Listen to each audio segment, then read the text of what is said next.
Welcome, Newcastle. Welcome, Meadville. Anybody that's watching online. So I want to open up with a question.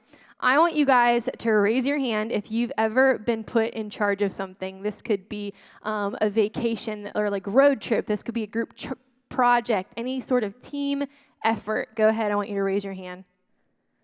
Congratulations. You have all been put in a position of leadership at one point or another. So something I want to talk about today, this all comes out of this book that I read, and it's called 21 Irrefutable Laws of Leadership by John Maxwell. And so I've got kind of 3 different points for us today, and they're all talking about leadership. That's what pre-service is going to be about today. When I used to hear about leadership, it used to really intimidate me. It didn't really sound like, oh my gosh, that's something I really want to grow in, because I didn't fully understand it. Or like see it how it was, see the value of it, right? And so that was until I learned that Jesus was a high-level leader. And so I'm going to talk about how the Bible talks about how he's a high-level leader.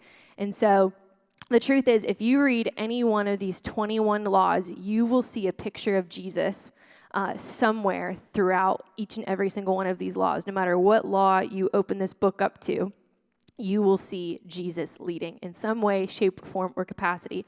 So something we're going to focus on, one of the laws that it talks about is the law of influence. So right now, I want you to think of somebody that you would follow without them even having to ask you. Think about that person in your head real quick. Someone that you would follow without hesitation, and they don't even have to ask you to follow them. You got your person? Carson, who's your person? Your dad? Anna, who's your person? Your dad? Austin, who's your person? Sam? Teresa, who's your person? Me. Tim, who's your person? Pastor John. Okay.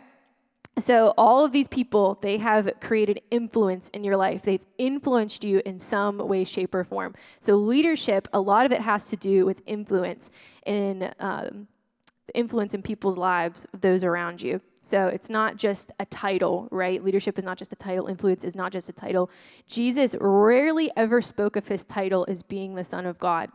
He actually kind of kept it hidden for a long time before it was portrayed to the world that he was the Son of God. He didn't need to say that he was the Son of God. His actions showed that he was. By his actions, people recognized who he was. So that is what influence looks like, the law of influence when it comes to leadership in a nutshell. That whenever you're leading people, you're influencing people around you. The next law I want to talk about, it's the law of empowerment. And so this is one of my favorite ones. I want you to raise your hand if you have ever said, I'll just do this thing myself. I've got all the details. I know what I'm going to do already. So you'll never reach explosive growth. You'll never reach explosive growth, which there is another law all about explosive growth. But you'll never reach it if you don't empower other people. If everything rises and falls on you, you're never going to reach explosive growth. Whatever you're going to do, it's going to stay stagnant. But whenever you're empowering other people, it just blows the lid off of whatever it is that you're doing. So imagine if Jesus just said, I'll do it myself. I will build the kingdom all by myself.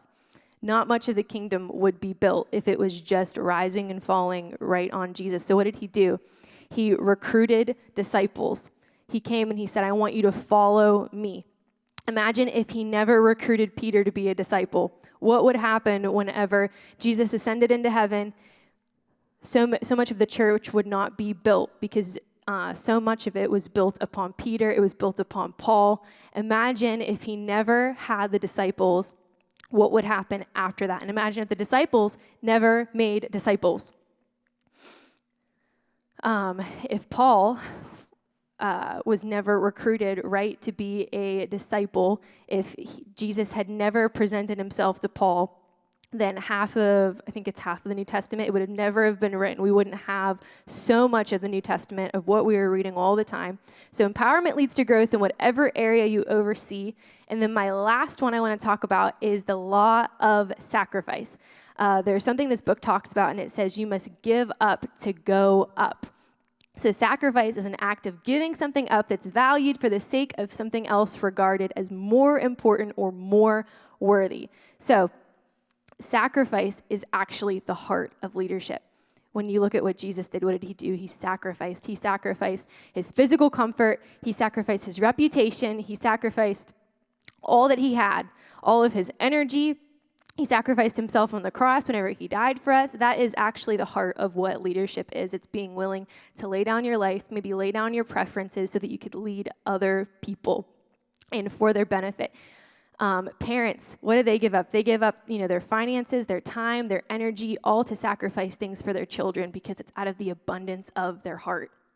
Every leader will give pieces of themselves for a greater purpose because they see something so, so valued. And so in closing, if maybe leadership has ever intimidated you like it intimidated me, I want to break down what the Bible really calls what leadership is. And it's simply servanthood. Really, if you look at what is leadership, it is servanthood. To put it this way, Jesus was always described as a servant. He wasn't always described as a leader, but he served people. He washed the disciples' feet. He always did things out of a heart for other people. The very essence and the core of a leader is servanthood. So I tell you that because so many of you are put in positions of leadership, and I see you serving every single day. And if it's ever intimidated you like it has me, whenever I just look at servanthood, I think I can serve. I can serve out of the abundance of my heart. So that is our pre-service nugget for us today.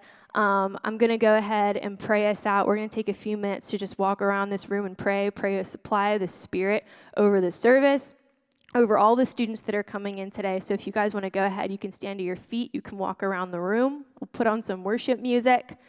Campuses, you guys can now be dismissed.